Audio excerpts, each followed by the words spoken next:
खण्डमण्डलाकारं व्याप्तं येन चराचरं तत्पदं दर्शितं येन परमानंदं सद्गुरु। आज 5 अगस्त है। आज के दिन एक महत्वपूर्ण और ऐतिहासिक घटना घटित हुई। 500 वर्षों से पूरा सनातन धर्म समाज, जिसमें संत महात्मा पुजारी वर्ग, ब्राह्मण क्षत्रिय वैश्य शूद्र, सभी लोग भारत के सभी राम भक्त, भगवान भक्त और जितने भी देवी देवताओं को मानने वाले भक्त सभी 500 साल से भगवान राम की जन्मभूमि पर मंदिर बनाने का सपना अपने मन में संजोए थे, क्योंकि बाबर का सेनापति मीर वाकी हमारे हिंदू धर्म को रौंदने के लिए और सनातन हिंदू धर्म को संसार से नष्ट करने के लिए जानबूझकर भगवान राम की जन्म स्थली को, जिस पर भगवान की कृपा से महाराजा वीर विक्रमादित्य उज्जैन वालों ने भव्य और दिव्य मंदिर बनाया हुआ था, उसको तोड़ दिया था 500 साल पहले। और इसी तरह से पूरे भारत में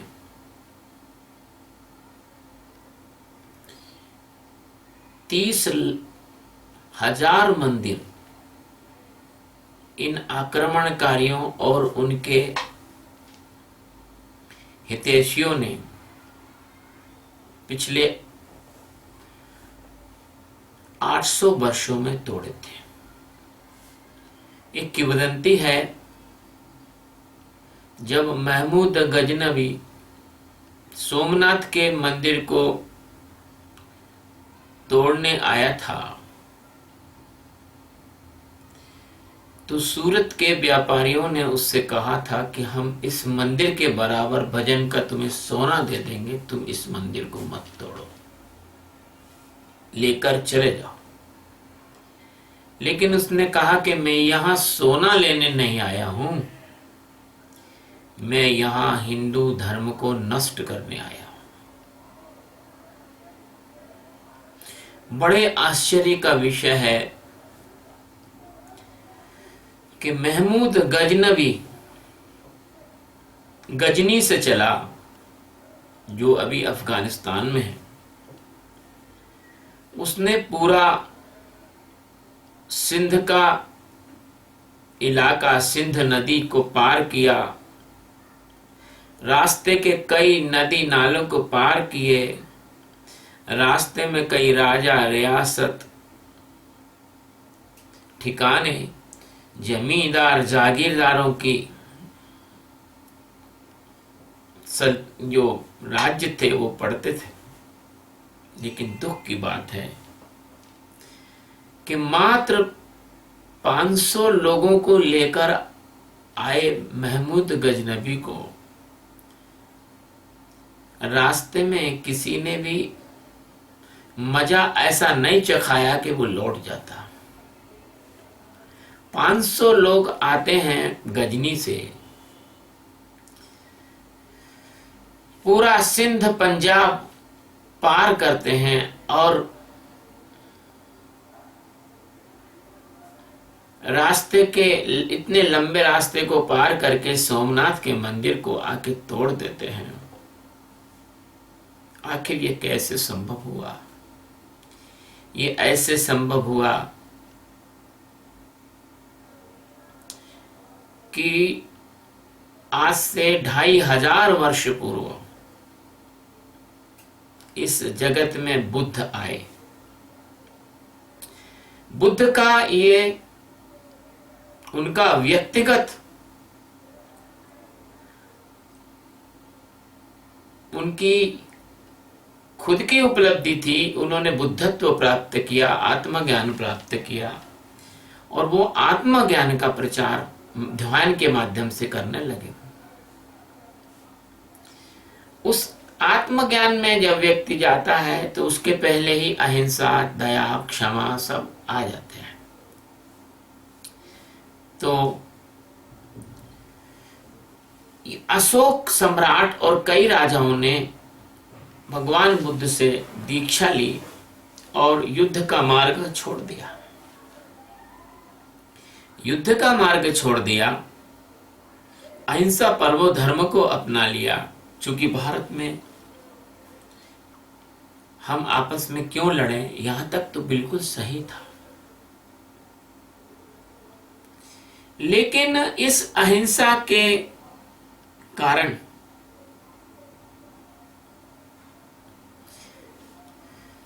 जो सामान्य जो जन थे वो इतने बेफिक्र हो गए कि उन्होंने अपने अस्त्र शस्त्र एक तरफ रख दिए। तलवार का कोई काम नहीं, तीर का कोई काम नहीं, भाले का कोई काम नहीं। जब ये खबर महमूद गजनबी और मंगोल चंगेज खां इत्यादि को मिली कि भारत के लोग तो इतने मूर्ख हो गए हैं कि वो अपने मातृभूमि के रक्षा के लिए हथियार नहीं उठाएंगे, तो उसके कारण समाज में एक ऐसी व्यापक कायरता फैल गई कि लोगों ने सोचा कि हमें क्या करना है। जा रहा है। उनको मालूम ही नहीं कि ये कहीं लुटेरा है कि मंदिर तोड़ेगा। उनको पता ही नहीं था। असल में उनको पता भी नहीं था। अगर उनको पता भी होता कि 500 लोगों का घुड़सवारों का काफिला कहाँ जा रहा है, क्यों जा रहा है, शायद महमूद गजनबी ने किसी को बताया भी नहीं होगा कि मैं सोमनाथ को तोड़ने जा रहा हूं। तो हमारी मातृभूमि में गजनी से 500 लोग घुस गए। लोगों को कोई अंतर नहीं पड़ा। लोगों ने ये सोचा कि अरे इनसे कोई लड़ेगा तो क्षत्रिय लड़ेंगे, अपने को क्या करना। जबकि इसके पहले, बुद्ध के पहले, क्षत्रिय, ब्राह्मण, वैश्य, शूद्र सब मातृभूमि के लिए हथियार उठाते थे, शस्त्र उठाते थे। ऐसे ही तब हुआ जब पृथ्वीराज चौहान को हराने के लिए मोहम्मद गोरी को हमारे ही एक देश के गद्दार जयचंद ने बुलाया और जयचंद ने उसको समस्त सुविधाएं प्रदान की। मोहम्मद गोरी को सारे राज बताए और 84 बात के लिए कि उसकी जो लड़की थी संयोगिता, उसकी पुत्री जो संयुक्ता थी, उसको पृथ्वीराज चौहान ले गए थे अपहरण करके। पुराने समय में ऐसा होता था कि दो व्यक्तियों में प्रेम हो जाए तो अपहरण करके भी विवाह करते थे। जैसे भीष्म पितामह ने अंबिका अंबालिका का हरण करके चित्रगुप्त, विचित्रगुप्त और चित्रांगद के लिए लाए थे। ये घर के बात थी। एक पुत्री के लिए पूरे देश को एक विदेशी के द्वारा पद दलित कराना, हराना और फिर कितनी सारी पुत्रियों के साथ बलात्कार करवाना, कितने गांव जलवाना, कितने निर्दोषों की हत्या करवाना,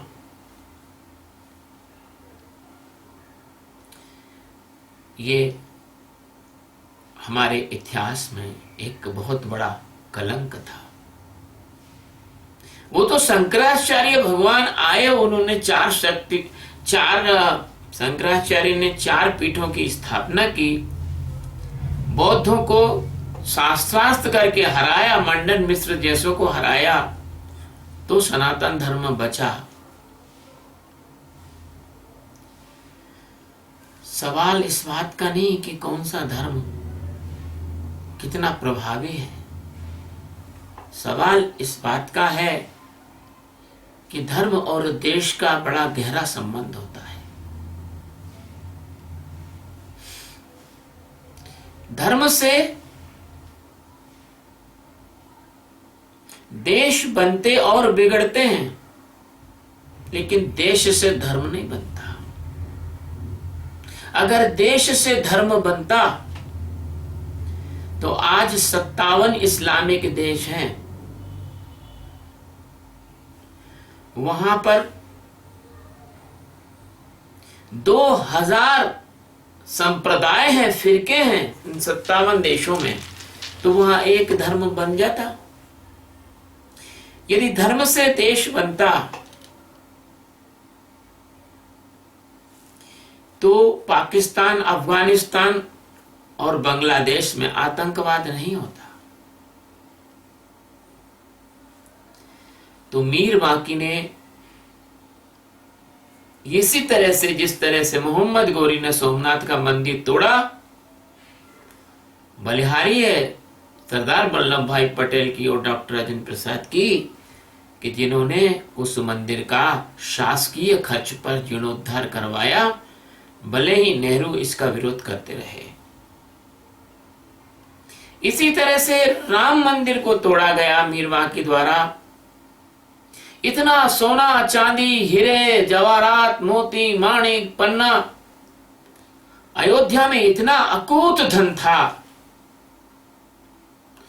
ये आक्रमणकारी ले गए, लेकिन अभी भी ये भूखों मर रहे हैं नंगे, क्योंकि भगवान का श्राप इनको लगा हुआ है। अभी भी मुझे बताओ, अगर मीर बाकी जहां का रहने वाला हो या बाबर जहां का रहने वाला हो, आज क्या वहां पर संपन्नता है, सुख है, आनंद है? नहीं है। राम का विरोध करने वाला कभी आनंदित नहीं रह सकता।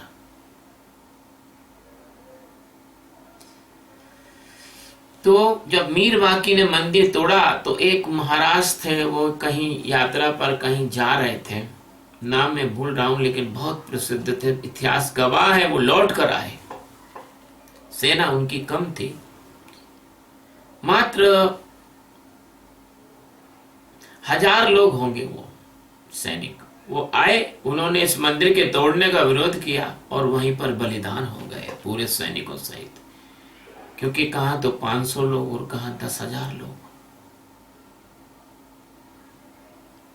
उस दिन का दिन है। ऐसा कोई वर्ष नहीं आया, ऐसा कोई महीना नहीं आया जब इस राम मंदिर के उद्धार के लिए, पुनः बनाने के लिए हमारे लोगों ने अपने प्राणों की आहुति न दी हो। ऐसा कोई महीना नहीं आया, ऐसा कोई साल नहीं आया। इस मंदिर को बनाने के लिए, भगवान राम की जन्मभूमि को इन विधर्मियों से आजाद कराने के लिए हमारे लोगों ने निरंतर प्राणों की आहुति दी। भारत आजाद हुआ 15 अगस्त 1947 को। 1950 में सरदार पटेल की मृत्यु के पहले सोमनाथ के मंदिर का जीर्णोद्धार हो गया, अब दोबारा बना दिया गया, लेकिन राम मंदिर को नहीं बना सके। क्यों?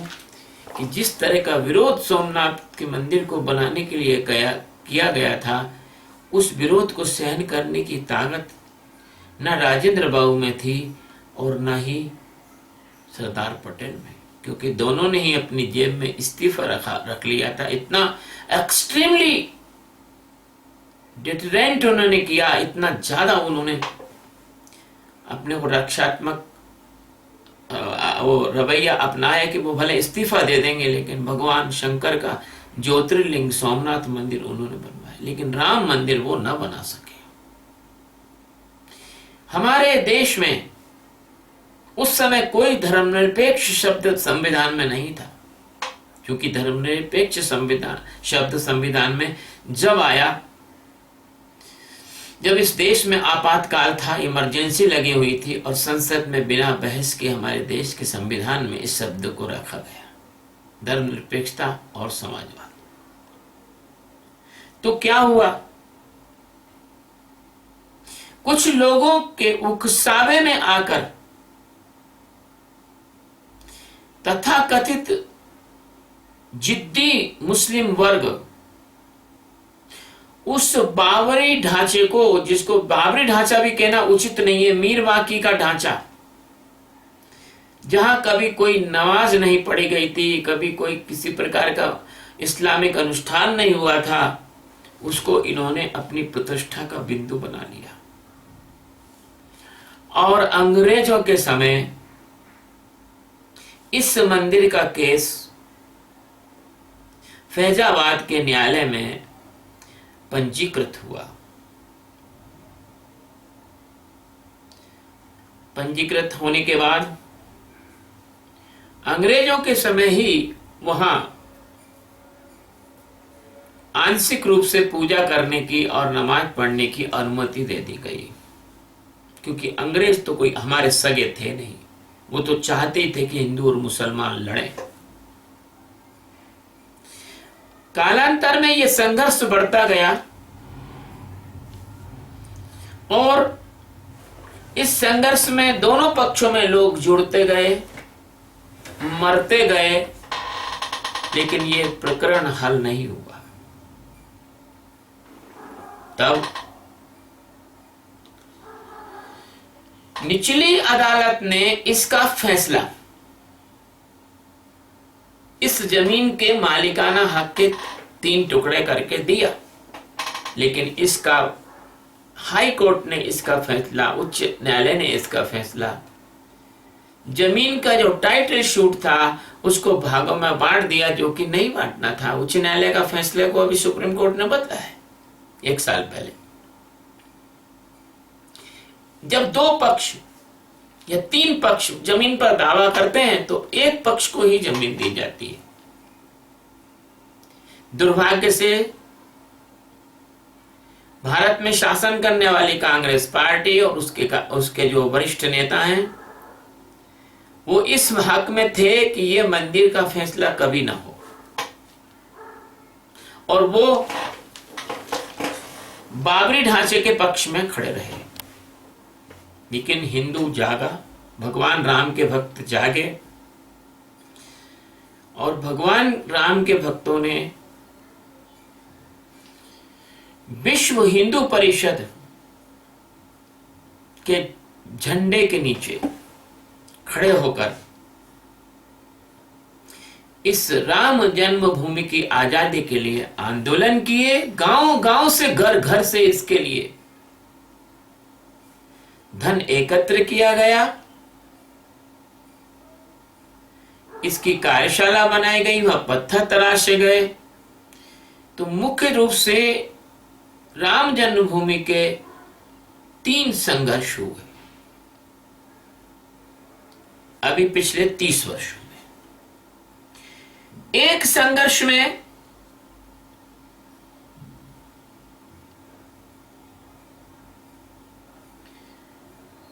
बहुत ज्यादा कड़े प्रबंध होने के कारण संघर्ष हुआ, लेकिन संघर्ष में भूमि पूजन होके संघर्ष विराम दिया गया। दूसरे संघर्ष में दुर्भाग्य से मुलायम सिंह समाजवादी पार्टी की सरकार थी, जो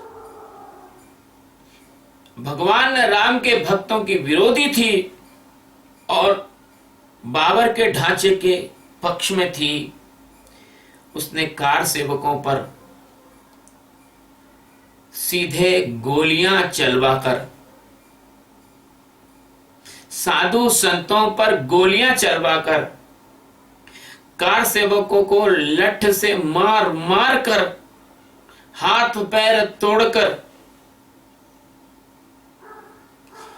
किसी किसी को तो जीवित अवस्था में ही सरयू में बोरे में भरकर फेंक दिया और किसी को 2 टुकड़े करके बोरे में फेंक दिया। और इस संघर्ष में सैकड़ों लोग मारे गए, कत्ल कर दिए गए, हत्या कर दी गई मुलायम सिंह की सरकार के द्वारा।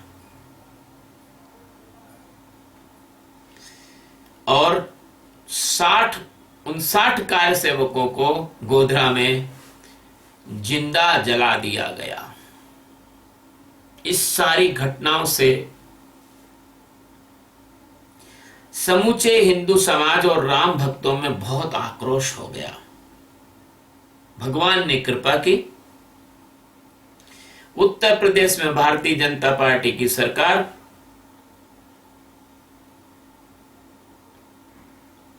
कल्याण सिंह जी के नेतृत्व में बनी।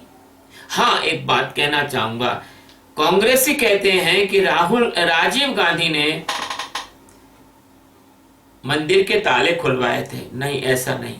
मंदिर के ताले फैजाबाद की अदालत के आदेश से ही खुले थे, उनके आदेश से ही पूजा शुरू हुई थी। इसमें राजीव गांधी का कोई श्रेय नहीं। तो उस समय कल्याण सिंह की सरकार थी और केंद्र में नरसिंह राव की सरकार थी।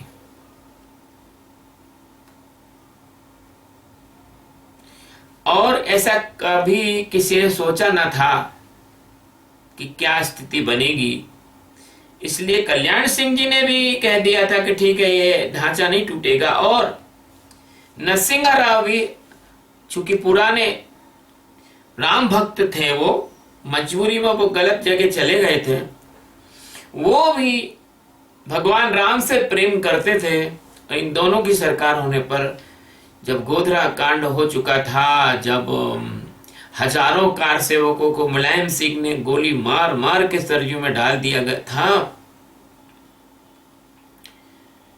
तो उस आक्रोश के कारण भी, भगवान की भक्ति के कारण भी इतना बड़ा चमत्कार हुआ कि 10 फुट मोटी दीवार से बना हुआ ये ढांचा, जो भगवान राम के मंदिर के मलबे से ही बनाया था, उसकी ईंटें भी भगवान राम के नाम से अंकित है, उसके स्तंभों में भी देवी देवताओं की मूर्तियां खची हुई थी, सारे प्रमाण थे। इसके बाद भी इतना विशाल का ढांचा था, उस ढांचे को 3 घंटे के अंदर जमीन के बराबर कर दिया कार सेवकों ने, भगवान राम के भक्तों ने। और उस तरह से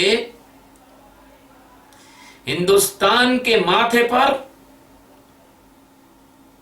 भगवान राम के भक्तों के माथे पर जो कलंक मीर बाकी ने बाबर के निर्देश पर लगाया था, उसको धो दिया। अफसोस, 2 पाकिस्तान बनने के बाद भी हमारा ये देश है,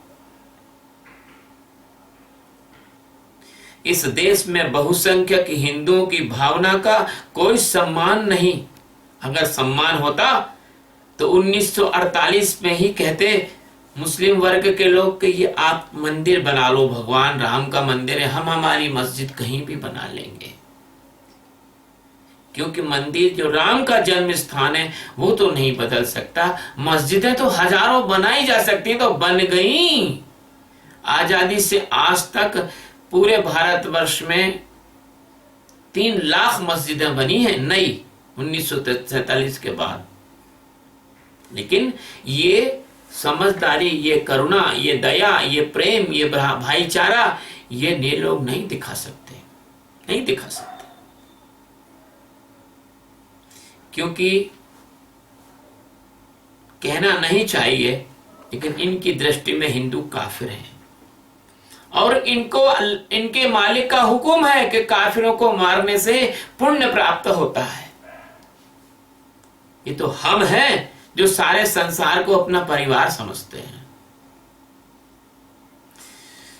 तो क्या हुआ कि जब वो ढांचा टूट गया तो जिन लोगों ने इस आंदोलन का नेतृत्व किया था उन्हें तो नहीं तोड़ा, ना अडवाणी जी ने तोड़ा, ना उमा भारती ने तोड़ा, ना अशोक सिंघल ने तोड़ा, ना मुरली मनोहर जोशी ने तोड़ा, ना प्रवीण तोगड़िया ने तोड़ा।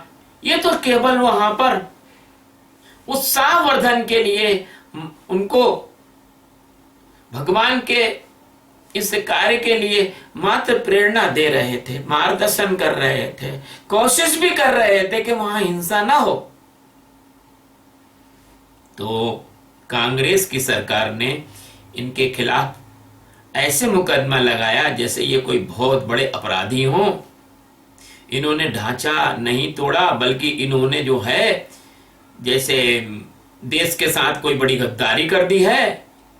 लेकिन ये गद्दारी का आरोप आज कोई राहुल गांधी पे नहीं लगाता, जो चीन के साथ समझौता किए बैठा है, जो चीन के पक्ष में बोलता है, पाकिस्तान के पक्ष में बोलता है, जिसके नेता जम्मू कश्मीर में जाकर हुर्रियत कॉन्फ्रेंस वाले लोगों से मिलते हैं और देश की हंसी उड़ाते हैं, जो चुपचाप देश पर आक्रमण डोकलाम में हो रहा है जाके चीन के दूतावास से मिलता है, चीनी कम्युनिस्ट पार्टी के साथ समझौता करता है। नहीं, उन पे नहीं लगाएंगे, उन पे नहीं, तो इन पे आरोप लगाया और मुकदमे लगाए।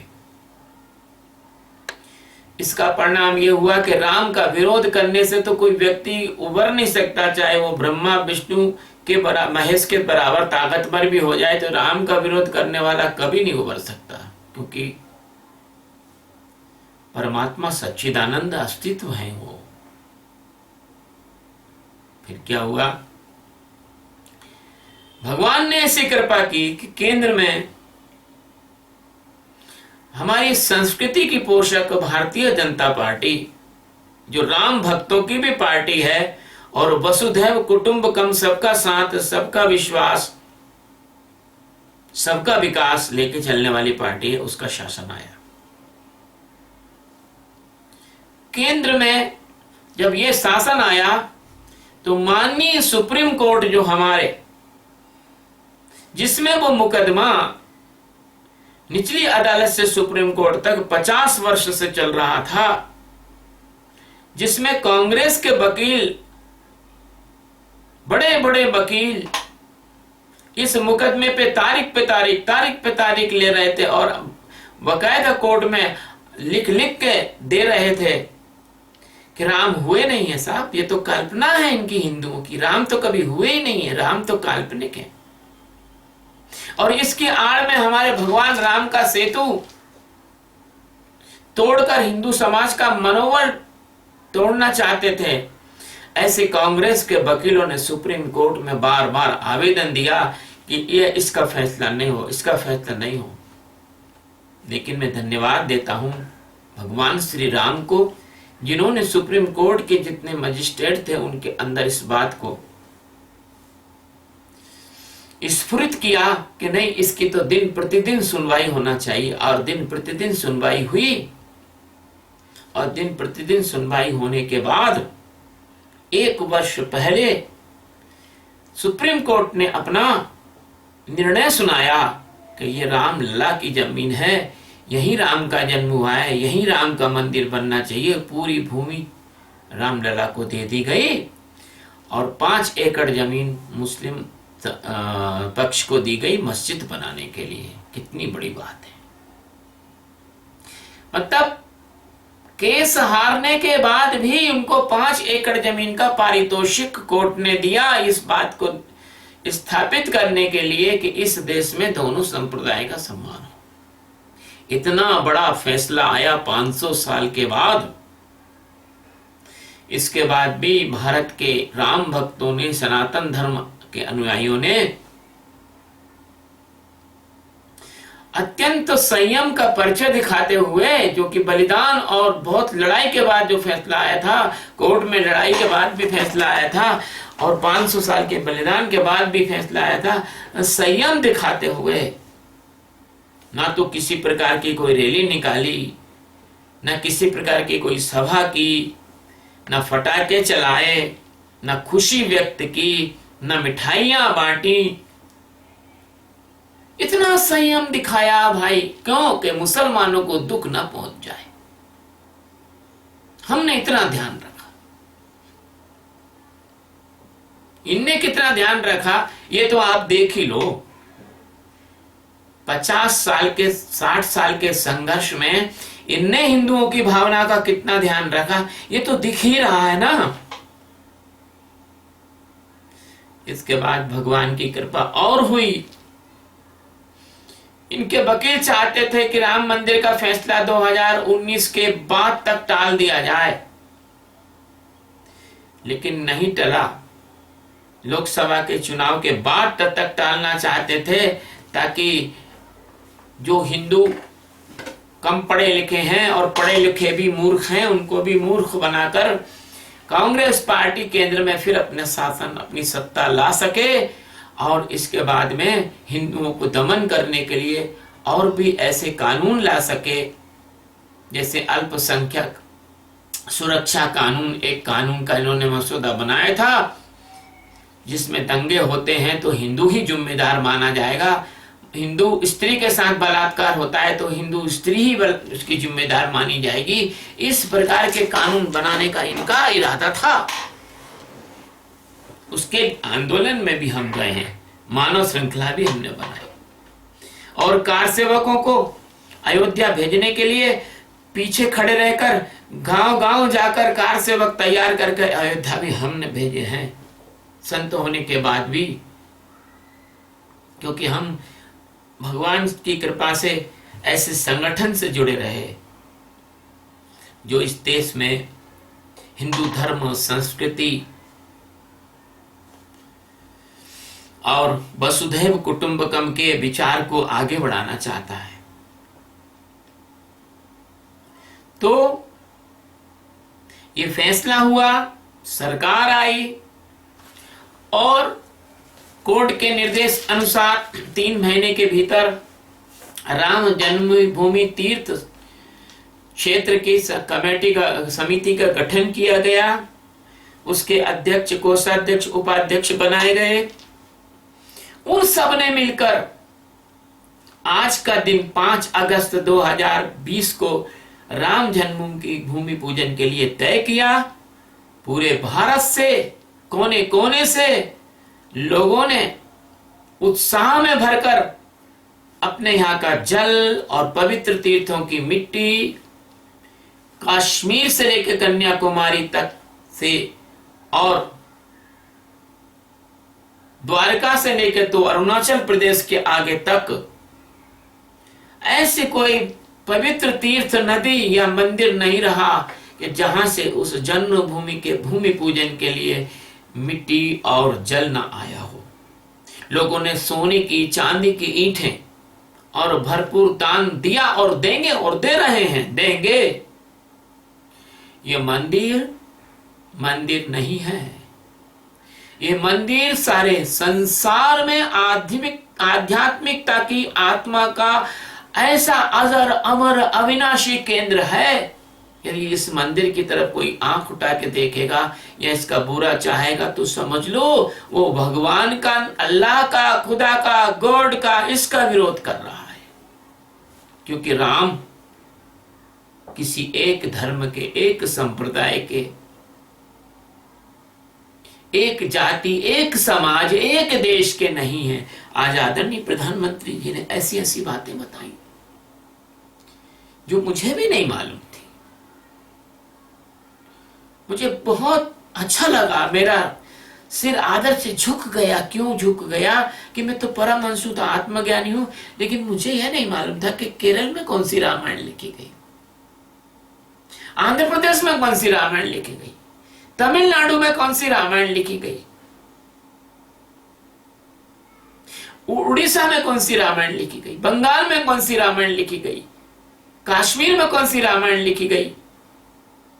उन्होंने विभिन्न प्रांतों में भगवान राम के चरित्र के पुस्तकों का वर्णन बताया। उन्होंने बताया कोरिया में कौन सी रामायण है। अब पता लगा कि कोरिया में भगवान राम की एक कन्या का विवाह कोरिया में हुआ था, भगवान राम के वंश की कन्या का।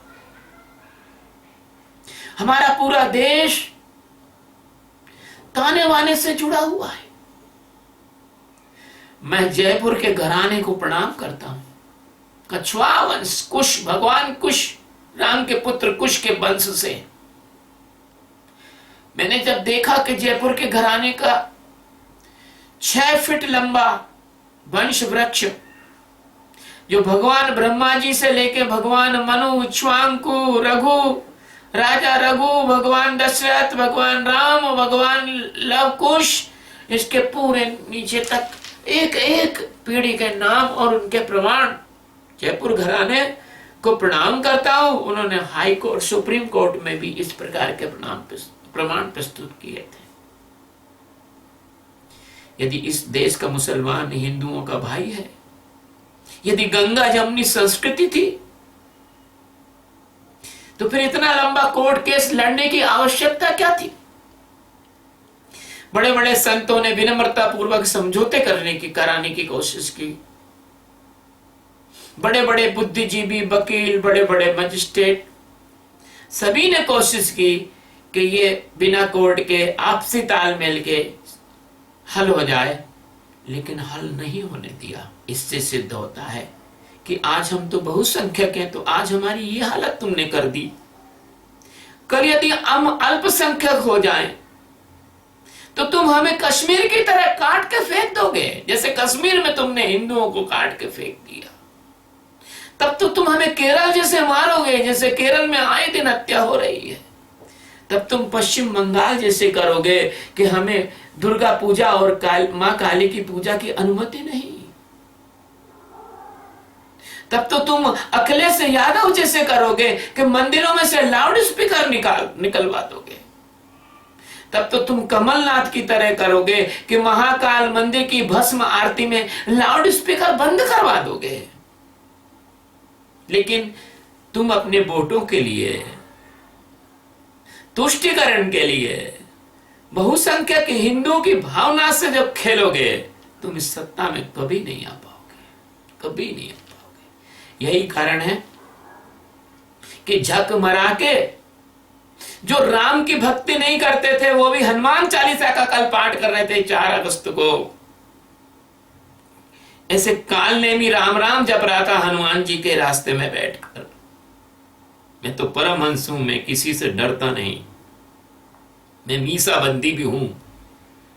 अगर मैं डरता होता तो आपातकाल में इंदिरा गांधी के खिलाफ आंदोलन करके जेल क्यों जाता? उस समय तो मैं मात्र 22 साल का ही था। मैं तो अपना कैरियर बना था, मैंने अपना कैरियर दांव पे लगाया। मैं अपनी तारीफ नहीं करूंगा, मैं तो ये बात कर रहा हूं। तो फिर हनुमान चालीसा पढ़ने पर मजबूर हो गए।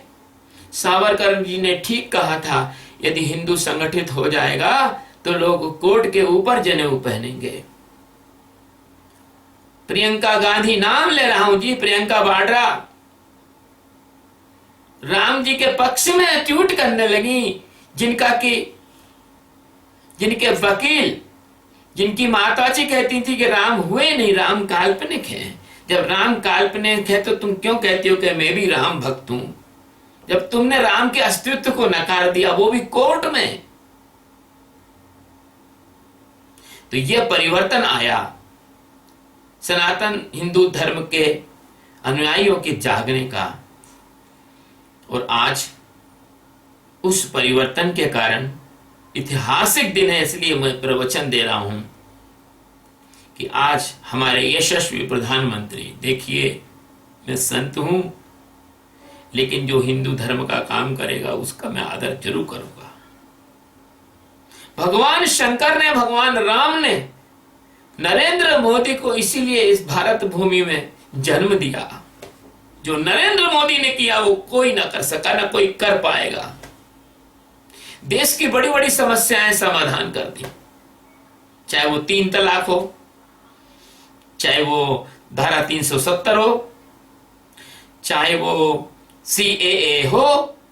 CAA के खिलाफ मूर्ख लोग आंदोलन करवा रहे, फंडिंग कर रहे, भोजन करवा रहे उनको।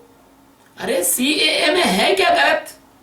CAA में तो ये था कि पाकिस्तान, अफगानिस्तान, बांग्लादेश में जो हिंदू हैं, जिनको वहां सताया जा रहा है, जिनकी लड़कियों के साथ बलात्कार किए जा रहे हैं, जिनको अंग भंग किया जा रहा है, जिनके गले पर तलवार रख के उनको इस्लाम कबूल करने पर मजबूर किया जा रहा है, उनकी जान बचाकर वो यह भारत में आए तो उनको नागरिकता मिल जाए। और जो यहाँ रह रहे हैं हिंदू, उनको नागरिकता देने का था।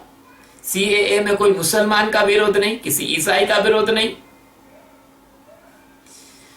लेकिन ऐसी भ्रांति पूरे फैलाई कि अरे भैया ये सीएए ला रहे हैं और सीएए अगर आ जाएगा, अगर ये आ जाएगा तो फिर इसके बाद में ये जनसंख्या रजिस्टर वो लाएंगे, क्या नाम है, पहचान का वो लाएंगे, कार्यक्रम लाएंगे कि भारत के अंदर रह रहे बांग्लादेशी, अफगानिस्तानी, पाकिस्तानी जो लोग हैं जो अवैध तरीके से रह रहे हैं उनको पहचान किया जाएगा। क्यों भैया, क्या गलत होगा? अरे सीएए तो हमने करुणा, दया और प्रेम और विश्व बंधुत्व के लिए, हमारे ही हिंदू भाइयों को बचाने के लिए किया है। अरे मुसलमानों को क्यों लाएंगे भैया? मुसलमानों को तो हमने 2 देश दे दिए ना भैया। अरे मुसलमानों को तो हमने अफगानिस्तान दे दिया, पाकिस्तान दे दिया, बांग्लादेश दे दिया, इंडोनेशिया दे दिया, हमने दे दिया ना मुसलमानों को तो इतना बड़ा भूभाग। मुसलमानों के तो 57 देश हैं, हिंदुओं का तो केवल एक ही देश है। कौन सी नाइंसाफी की नरेंद्र मोदी ने? तो इसका ऐसा प्रचार किया लोगों को, सब लोगों को लिए इतना ज्यादा पागल बना दिया कि वो शाहीन बाग में बैठ गए, वो इंदौर में बैठ गए, वो ग्वालियर में बैठ गए, वो कलकत्ता में बैठ गए, वो हैदराबाद में बैठ गए। जगह जगह लोगों ने आंदोलन शुरू कर दिया, क्योंकि बात कुछ भी नहीं थी, किसी की नागरिकता नहीं ली जा रही थी, किसी को देश से भगाया नहीं जा रहा था। लेकिन इन्होंने ऐसा दुष्प्रचार किया कि तुम्हारी नागरिकता ले लेंगे, तुम्हें देश से भगा देंगे। फिर दूसरी बात, हम आपसे ये निवेदन करना चाहते हैं, आपके घर में यदि कोई बाहर का आदमी घुस जाए तो आपको अधिकार नहीं है कि उसको ढूंढो कहां बैठा है वो। इस देश में पिछले 70-72 सालों से बांग्लादेश की सीमा बिल्कुल पारदर्शी होने की वजह से लाखों करोड़ों लोग अंदर घुस गए। 7 लाख लोग घुसे हैं इस देश के अंदर आज, कम से कम बता रहा हूं, ज्यादा भी हो सकते हैं। वो 7 लाख लोग घुस गए। उन 7 लाख लोगों को पहचानने का क्या भारत को हक नहीं है क्या? क्या हम लोग अपनी आंख कान बंद कर लें और दुश्मन देश के घुसे हुए लोग हैं, आतंकवाद की क्रिया गतिविधियां करें, आतंकवादियों को सपोर्ट करें, उनको भोजन रहने की व्यवस्था मुहैया कराएं, उनको रेकी करने की व्यवस्था मुहैया कराएं, उनको हथियार, ग्रेनेड, बारूद, आरडीएक्स सप्लाई करें? हम क्या ऐसे लोगों को चिन्हित नहीं करेंगे क्या? जो ईमानदार मुसलमान हैं, जो एक देश में 47-48 से ही रह रहे हैं, उनको कौन रोक रहा है? रहा सवाल कागज का, कागज तो मिल जाते हैं, कागज तो हर किसी के मिल जाते हैं। तुम्हारे बाप दादे, उनके बाप दादे, उनके बाप दादे, हर रिकॉर्ड सरकार बैठी भैया, सरकार बैठी है, आपको कागज देने की जरूरत नहीं। लेकिन इतनी भ्रांति फैलाई, कागज कहां से लाएंगे, फलाना क्या करेंगे। और उससे क्या हुआ कि दिल्ली जैसे स्थान पर इन्होंने दंगा करा के और 60 निर्दोष लोगों को मार दिया। हम एक बात और कहेंगे, यहां के बुद्धिजीवी कहते हैं कि हिंदुस्तान सुरक्षित नहीं है मुसलमानों के लिए। तो भैया जब हिंदुस्तान सुरक्षित नहीं है तो तुम रोहिंग्या मुसलमानों को यहां क्यों बसा रहे हो? लोगों को पता ही नहीं चला। रोहिंग्या मुसलमान जो बर्मा में रहते थे, जो चीन से केवल 2-4 किलोमीटर दूर की सीमा है, वो लोग चीन नहीं गए, वो जम्मू कश्मीर में जाके बस गए, वो हैदराबाद में बस गए, वो भोपाल में बस गए। और जो बांग्लादेशी मुसलमान थे वो पूरे हिंदुस्तान में चले गए। और हिंदुस्तान में क्या क्या काम कर रहे, वो कोई सोने चांदी का कारीगर बन गया, कोई लकड़ी की फर्नीचर की दुकान में घुस गया, और आराम से यहाँ के लोग उनका समर्थन कर रहे, उनको आराम से छिपा रहे। और ये कांग्रेस पार्टी जो घुसपैठ ये थे, उनके आधार कार्ड, वोटर आईडी सब बनवा रही उनको। सब बनवा रही होगी। भाई ये तो गलत है। और तो और सुप्रीम कोर्ट में रोहिंग्या मुसलमानों के पक्ष में जाकर कांग्रेस पार्टी खड़ी हो गई।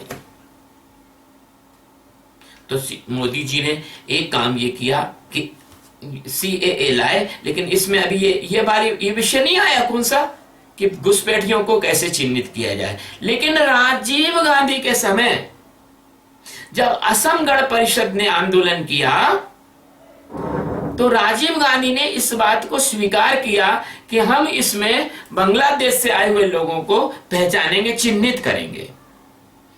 और चिन्हित करेंगे तो अभी जब मोदी जी ने उतने समय तक कुछ नहीं किया, इन्होंने कांग्रेस ने बस कह के उनको बेवकूफ बना दिया। लेकिन जब मोदी जी ने उसको नेशनल रजिस्टर बना के असम में जब उन्होंने ये पहचान के लिए कार्यक्रम चलाया तो 40 लाख लोग चिन्हित हुए। ये बात अलग है कि उसमें कुछ लोग ऐसे भी चिन्हित हो गए कि जो वहां के रहवासी थे लेकिन उसमें आ गए लिस्ट में, लेकिन उनको 2-3 चांस दिए जा रहे हैं। लेकिन भाई साहब आप मुझे बताओ कि अगर सरकारी मशीनरी गलत कर रही है तो इसमें मोदी क्या करेगा? भाई कोई काम अच्छा काम है, आप ईमानदारी से उसको संपादित करिए।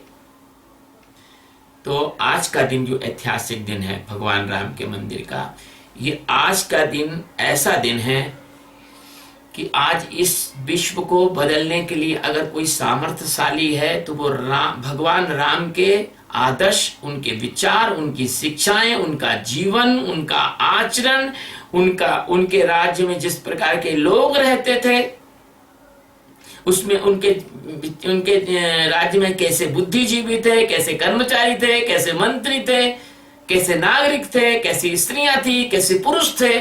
तो यही बदल सकता है ये दुनिया को, और कोई बदल नहीं सकता। इस दुनिया में राम राज्य जैसा कोई राज्य नहीं, कोई राज्य नहीं, वेटिकन का भी राज्य नहीं। इतनी छोटा सा राष्ट्र है, वहां भी इतनी अच्छी व्यवस्था नहीं। अमेरिका भी इतनी अच्छी व्यवस्था नहीं। फ्रांस, इंग्लैंड, रशिया, कोई चीन, कोई अच्छा राज्य नहीं, राम राज्य से जैसा अच्छा राज्य नहीं। तो राम राज्य ही इस जगत को सुख दे सकता है। और जो मैंने अभी आपके सामने चर्चा रखी तो मेरा ये उद्देश्य, कुछ सज्जन कह रहे कि अभी तो हिंदू बहुसंख्यक है, जब हम बहुसंख्यक हो जाएंगे तो फिर इस मंदिर को तोड़ देंगे। देखो उनके विचार कितने घृणित विचार हैं, और ऐसा बोलते थे, उन पर कोई कार्रवाई भी नहीं होती, कोई कार्रवाई नहीं होती उन पर। ये देश कितना ज्यादा कायरता की सीमा तक सहिष्णु है। इस देश में कोई कुछ भी बोलते हैं, मोदी जी को गाली दे रहे हैं, मोदी जी के टुकड़े कर देंगे, मोदी जी के बोटी बोटी कर देंगे, उस पर भी कार्रवाई नहीं होती। कोई कहता है JNU में जाके भारत तेरे टुकड़े होंगे, उन पे भी कार्रवाई नहीं होती। उनको भी, अरे आप ये बात अगर पाकिस्तान में, अफगानिस्तान में, यमन में, कतर में, सीरिया में, चीन में, रूस में जाके कह दो, अगर राष्ट्र अमेरिका में कह दो अगर इस प्रकार की बात, आपको जेल से बाहर नहीं निकलने देंगे। ध्यानवंत चौक भूल गए क्या चाइना का? लेकिन भारत में इतनी सहिष्णुता होने के बाद भी बुद्धिजीवी पुरस्कार लौटा के क्या कहते हैं, अरे तो सहिष्णुता नहीं है। अब इस बात को सुनकर हमारे कुछ युवक कह देते हैं कि भैया तुम्हें सहिष्णुता नहीं है तो जहां तुम्हें अच्छा लगे वहां चले जाओ। तो ये उसको भी पकड़ लेते हैं कि भैया इनका तो राज जाएगा तो हमको भारत से भगा देंगे। अरे तुमको भारत से कौन भगा रहा है? अगर तुमको भारत से भगाते होते तो 47 में नहीं भगा देते। तो इस देश के सामने अभी बहुत सारी चुनौतियां हैं, लेकिन मैं ये फिर भी कहूंगा कि शायद है कि मुट्ठी भर लोग होंगे जो इस प्रकार की अलगाववादी विचारधारा रखते हों। इस देश में जो मुस्लिम हैं वो हमारे हिंदुओं के भाई हैं, क्योंकि हिंदू धर्म से ही वो धर्म परिवर्तन करके गए हैं। उनका DNA नहीं बदला, उनके गोत्र नहीं बदले हैं, उनका खून नहीं बदला है। हाँ, एक विचार उन्होंने ऐसा अपना लिया जिस विचार के कारण वो इस देश से ज्यादा वो अपने संप्रदाय को ज्यादा महत्वपूर्ण समझते हैं। तो मेरा इस वीडियो के माध्यम से सभी से हाथ जोड़कर निवेदन है कि राम सभी के हैं। इस अटल सत्य को समझ लो और राम का विरोध मत करो, क्योंकि राम का विरोध जिसने भी किया है उसका नाश हो गया है। ये मैं नहीं कह रहा हूं, ये वेद शास्त्र उपनिषद पुराण वाल्मीकि रामायण कह रही है। हाँ, एक बात बहुत खुशी की बात है कि मैं अयोध्या गया था पिछले साल, सत्यबोध और मैं और दोनों गए थे अयोध्या। भगवान की कृपा की बहुत अनुभूति हुई वहाँ। हनुमानगढ़ी में भी बहुत प्रेम मिला। भगवान राम लला के भी दर्शन किए, भरत जी का कुंड भी देख, वहाँ भी गए। भरत जी की पादुका, भरत गुफा, गुफ्तार घाट सब जगह गए। बहुत प्रेम का अनुभव हुआ। और मुझे मैं अपनी बड़ाई नहीं करूंगा, लेकिन मेरा सौभाग्य है कि मैं अयोध्या गया और इसके बाद ही ये फैसला आया। इसके बाद ही फैसला आया। इस बात का प्रमाण है कि भगवान राम मुझसे प्रेम करते हैं। और दूसरी बात, आज मुझे अखर तो रहा है कि अगर मान लीजिए कि ये कोरोना वायरस नहीं होता, जो कि चीन के द्वारा भेजा गया विषाणु बम है, मैं तो खुली बात कहता हूं, ये कोई वायरस प्राकृतिक नहीं है। ये चीन ने वुहान लैब में बनाया है और इसको फैलाया है, और डरपोक लोग इस बात को स्वीकार करते नहीं हैं। तो आज अगर काश ये कोरोना नहीं होता तो मैं निश्चित रूप से अयोध्या में होता। और आज हनुमानगढ़ी से 2 बार फोन भी आया मेरे लिए, बड़े खुशी की बात है। हनुमानगढ़ी के जो महंत हैं, पुजारी हैं, वो मुझसे बहुत प्रेम करते हैं। भगवान राम प्रेम करते हैं तो वही करेंगे। तो आज का दिन बहुत महान ऐतिहासिक दिन है, और नरेंद्र मोदी इस देश का ऐतिहासिक प्रधानमंत्री है। ऐतिहासिक प्रधानमंत्री, न भूतो न भविष्यति, ऐसा प्रधानमंत्री न कभी हुआ है और न कभी हो सकेगा। क्योंकि अब कोई काम ही नहीं बचने देगा वो कि तुम्हारा इतिहास लिखो। तुम तो सभी काम निपटा दिए, 370 भी निपटा दी, सीएए भी निपटा दिया, अब 1-2 काम बचे वो भी निपटा देगा, राम मंदिर का काम भी हो गया। अब अयोध्या, और अयोध्या के बाद अब मथुरा, और मथुरा के बाद अब काशी विश्वनाथ। अगर तुम लोग, मैं फिर इस वीडियो के माध्यम से कहता हूं, अगर तुम लोग हिंदू को अपना भाई समझते हो, अगर तुम गंगा यमुना संस्कृति को महत्व देते हो, तो फिर सभी लोग आगे आओ, पूरे हिंदुस्तान के मुसलमान आगे आओ और कहो कि लो, ये मथुरा का जो जहां पर हमने क्या वो बना रखी है ज्ञानवापी मस्जिद, भगवान के ज्योतिर्लिंग के मंदिर के ऊपर, हम इसको हटाते हैं सहर्ष। और अगर तुम हिंदुओं से इतना प्रेम करते हो तो कह दो कि हम नहीं, मथुरा नहीं, ये ज्ञानवापी मस्जिद तो वहां बनाई है उन्होंने काशी विश्वनाथ पे, हाँ काशी विश्वनाथ पे, तो वहां से हटाते हैं। और अगर इतना ही हिंदुओं से प्रेम करते हो, कह दो कि हम भगवान कृष्ण की जन्मभूमि में से हम ये मस्जिद हटाते हैं, बाहर बना लेंगे हम 84 कोस परिक्रमा के बाहर। बोलो, हिम्मत है? लेकिन नहीं है, नहीं है। बात तो तुम बड़ी मेलजोल की करते हो, लेकिन काम तो तुम्हारे विरोधी हैं। अगर तुम सच्चे प्रेमी हो तो करके बताओ। अगर तुम में सच्चा प्रेम है हिंदू समाज के लिए, और जब कहते हैं हिंदू मुस्लिम भाई भाई, तो भैया करके बताओ, आजाद करो इनको।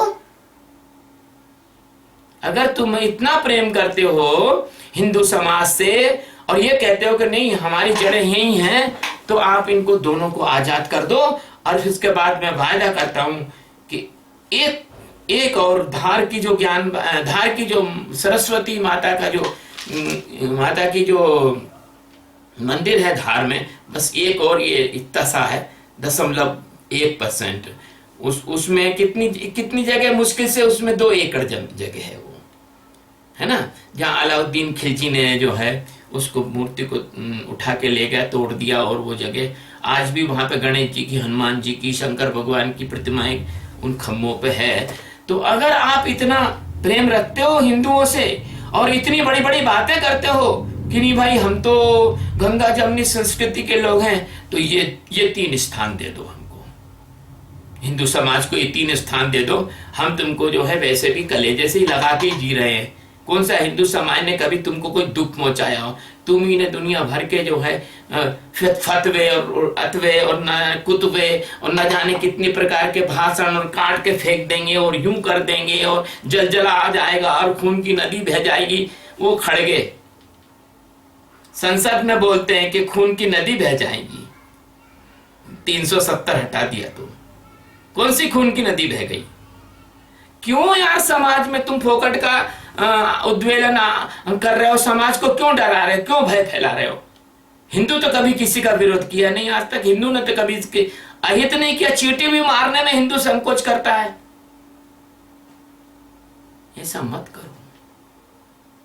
प्रेम से रहना है। ये भारत, अगर इस भारत में कहते हो कि ये भारत हमारा भी है ना, तो भैया प्रेम से रहना है ना, तो बहुसंख्यक हिंदुओं से मिलके जुल के रहो, प्रेम से रहो, अपना आराम से इबादत करो, नमाज पढ़ो, रोजा रखो, ईद मनाओ और आराम से रहो।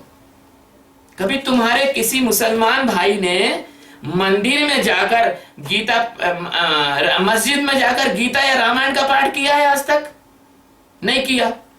लेकिन हमारे यहाँ पर ऐसे ऐसे लोग हैं जो मंदिरों में नमाज पढ़वा रहे हैं। स्वर्ण मंदिर में भोजन करवाया, अभी बीच में मैंने वीडियो देखा। क्या है भैया? इससे बड़ा और कौन सा प्रमाण हो सकता है हिंदुओं का सद्भावना और प्रेम का? इस प्रेम का नाजायज फायदा मत उठाओ, क्योंकि ये नाजायज फायदा आप लोग 500 साल से उठा रहे हो, है ना। आप सब लोग अरब से नहीं आए हो। अरब से तो थोड़े ही लोग आए थे। उन्होंने आपके परिवार के माता बहनों का अपहरण किया और जबरदस्ती आपको डरा के तलवार रख के गले पे तुमको कलमा पढ़वाया, तुमको मुसलमान बनाया भैया। तो कम से कम बन गए, कोई बात नहीं, हम नहीं कहते कि क्या है, लेकिन कम से कम अब तुम प्रेम से रह लो यहाँ पर। क्योंकि इस प्रकार का स्टेटमेंट देना कि हमारी संख्या हो जाएगी तो हम मंदिर तोड़ देंगे, ये गलत है। इससे हिंदू समाज में जो गुस्से वाले लोग हैं उनके मन में गुस्सा आता है और फिर तुम दोष दे देते हो कि हिंदू समाज खराब है। हिंदू समाज तो खराब है ही नहीं। अभी एक पाकिस्तानी व्यक्ति ने 10 दिन पहले स्टेटमेंट दिया। उसने कहा कि मूर्खो, हिंदुस्तान तो कभी तुम पे आक्रमण करेगा ही नहीं। तुम फोकट में परेशान हो रहे हो। जो तुम परमाणु बम बनाना नहीं, ये मिसाइल, वो हवाई जहाज सब कर रहे हो, ये तो अपने विकास में लगा दो, पाकिस्तान के विकास में लगा दो। हिंदुस्तान कभी आक्रमण नहीं करेगा तुम्हारे ऊपर। और पीओके को भूल जाओ। मैं इस विषय में कभी और बोलूंगा, पाकिस्तान हिंदुस्तान पीओके, उसमें कभी और बोलूंगा। लेकिन मैं अभी आज ये कह रहा हूं, आज राम मंदिर के भूमि पूजन का ऐसा दिन है। आज इस देश के सभी वर्गों को, हिंदू हो, मुसलमान हो, ईसाई हो, पारसी हो, यहूदी हो, कोई भी हो, सबको ये विचार करना चाहिए कि राम सबके हैं और राम का सब आदर करें, राम से सब प्रेम करें। और राम मंदिर सबके लिए पवित्र स्थान है। जैसा आपके लिए मक्का और मदीना है, ऐसे आपके लिए राम का मंदिर भी होना चाहिए। क्योंकि राम आपके भी पूर्वज हैं। अभी 1600 साल, 2000 साल पहले, 2000 साल पहले ना तो कोई मुस्लिम था, ना कोई ईसाई था इस धरती के ऊपर। लेकिन तब राम थे, बुद्ध थे, महावीर थे, गौतम थे। और यही संदेश तुम्हें गुरु नानक ने, गुरु अर्जुन देव ने, सबने दिया। लेकिन तुमने उनके साथ क्या किया? ये इतिहास गवाह है। आरे से कौन कटा? किसने कटवाया? चमड़ी किसने उधड़वाई? शीशगंज गुरुद्वारा साहब क्या कहते हैं? ये इतिहास गवाह है। ये कम्युनिस्टों और कांग्रेसियों के द्वारा दबा हुआ इतिहास से कोई इतिहास दब नहीं जाएगा। तुम ये सोचो कि हिंदुस्तान के लोगों की आंखों में हम धूल झोंक देंगे, पाठ्यक्रम बदलकर, इतिहास बदलकर और धार्मिक पुस्तकों में अपना मलमूत्र घुसेड़ कर, जैसे तुमने मनु स्मृति में घुसेड़ दिया, जैसे तुमने अन्य चीजों में घुसेड़ दिया, 1-2 चौपाई रामायण में भी घुसेड़ दी तुमने अपनी। ऐसे करके कभी इतिहास नहीं बदलेगा। हम लोग ज्ञानी लोग जानते हैं कि क्या तुमने प्रदूषण किया है। इसलिए मेरा समापन यही है कि हिंदुस्तान में रहते हो, हिंदुस्तान को अपना मानो, राम को अपना मानो, कृष्ण को अपना मानो, क्योंकि तुम्हारे पूर्वज हैं। इन्हीं के, ये ऋषि मुनियों की ही तुम संतान थे, संतान हो, संतान रहोगे। यहां तक कि अरब, इजराइल, यमन, कतर, चीन, Afghanistan, Pakistan, Burma, Indonesia, Malaysia, Lanka, Australia, इतने भी सारे हैं, ये भी भगवान की संतान है, क्योंकि पहले कॉन्टिनेंट एक थे, जम्मू द्वीप भरतखंडे, ये कॉन्टिनेंट की प्लेट खिसकी है, बाद में महाद्वीप बने हैं। अभी भी चले जाओ तो अमेरिका में भी मंदिरों के अवशेष मिलेंगे आपको। तभी तो कहते हैं कि वसुधैव कुटुंबकम। उस समय वसुधा कश्यपाकार थी, जैसे कछुए की पीठ होती है ऐसी थी। इतना बड़ा महान धर्म, इतना बड़ा उदात्त धर्म, इतना बड़े प्रेम से भरा हुआ धर्म, इतना बड़ा बंधुत्व से सरोवार धर्म, इसको तुम जो है निंदित करते हो। और क्यों? तुम्हारे कुतर्कों का जवाब हम दे सकते हैं, लेकिन हम तुम्हारे साथ इसलिए नहीं झगड़ सकते, वाक्य युद्ध इसलिए नहीं करना चाहते कि हमें मालूम है कि तुम हार कर भी नहीं मानोगे कि तुम हार गए, कि तुम मंच पे स्वीकार भी कर लोगे कि तुम गलत हो, इसके बाद भी तुम्हारे अंदर वो मेल रहेगा। अगर मेल नहीं होता तो पृथ्वीराज चौहान से 16 बार हारने के बाद मोहम्मद गोरी 17वीं बार पृथ्वीराज चौहान को बंदी बना के गजनी नहीं ले गया होता। जिस आदमी ने उसकी 16 बार प्राणों की रक्षा की, वो इतना एहसान फरामोश नीच कमीना निकल गया। अरे कोई आदमी एक बार भी रक्षा करता है। एक शेर को एक माता ने कांटा निकाल दिया था, माता ने तो दूध पिलाया था, वो अलग कहानी है। शेर को एक व्यक्ति ने कांटा निकाल दिया था, उसको शेर के सामने फेंक दिया गया। वो शेर 15 दिन से भूखा था, लेकिन शेर ने उस आदमी को नहीं खाया, उसको चाटा। तुम जानवरों से भी ज्यादा एहसान फरामोश हो गए। जिस हिंदुस्तान ने तुमको भोजन दिया, जल दिया, रहने की स्थान दिया, जिन्हें इबादत करने की सुविधा दी, जिन हिंदुओं ने तुमको भाई कहा, जहां पर तुम लोगों के प्रति जो है मन में कोई मलिनता नहीं लाए, तुम्हारे प्रति कोई बैर भाव नहीं लाए, उसमें तुम लोग अभी भी लोगों ने तुम्हारी आंखों में मोतियाबिंद और कानों में बहरापन कर दिया है। ये फालतू के राजनीतिक लाभ के लिए, हिंदुओं से डरा के तुम्हारा वोट लेने के लिए। अभी समझ जाओ, अगर हिंदू को अपना भाई समझते हो तो विरोध बिल्कुल बंद करो, अपनी इबादत करो। जितने भी तुम्हारे इबादत गाह हैं, अगर उसका सर्वेक्षण जूलॉजिकल ऑफ इंडिया से कराया जाए तो सारे मंदिर निकलेंगे। जहां खोदोगे मस्जिद के नीचे मंदिर निकलेगा, और जिसका भी डीएनए जांचोगे तो वो हिंदू निकलेगा। ये पक्की बात है। ये सब होने के बाद भी हम अपने दिल पे पत्थर रखे बैठे हुए हैं। हमारे मंदिर भी आपके जाहिल लोगों ने तोड़ के मस्जिद बना ली। हमारे भाइयों को जबरदस्ती जो है दूसरे धर्म में दीक्षित कर लिया। इसके बाद भी हम दिल पे पत्थर रखे बैठे हैं। हम कभी आतंकवादी नहीं बने, हम कभी उग्रवादी नहीं बने, हमने कभी हिंसा नहीं की, हमने कभी किसी का कत्ल नहीं किया, हमने किसी की बहन बेटी नहीं लूटी, हमने किसी का घर नहीं जलाया। इतनी उदारता, इस पे तो सोचो हम लोग कितने उदार हैं। तो आप फिर प्रेम से जुड़ो, एक साथ रहो, मस्ती से रहो, अपना अपना इबादत करो। और जब तुम्हें लगे कि नहीं यार हमने गलती की है, तो फिर हमारे दरवाजे तो तुम्हारे लिए हमेशा खुले हुए हैं। लेकिन हाँ, ये विरोध मत करो। राम का विरोध करने से हमेशा अशुभ होता है, और हमेशा इतना बुरा होता है कि राम का विरोध करने वाला जो जयंत तीनों लोकों में उड़ के गया कौवा बन के, इंद्र का पुत्र, वो आज भी काना है। राम का विरोध करने वाले रावण का वंश नष्ट हो गया। राम का विरोध करने वाले जो वकील सुप्रीम कोर्ट में राम के खिलाफ कोर्ट केस लड़े थे, उन 22 वकीलों में से 16 वकीलों की मृत्यु कैंसर और दूसरी बहुत भयंकर पीड़ा के साथ हुई है।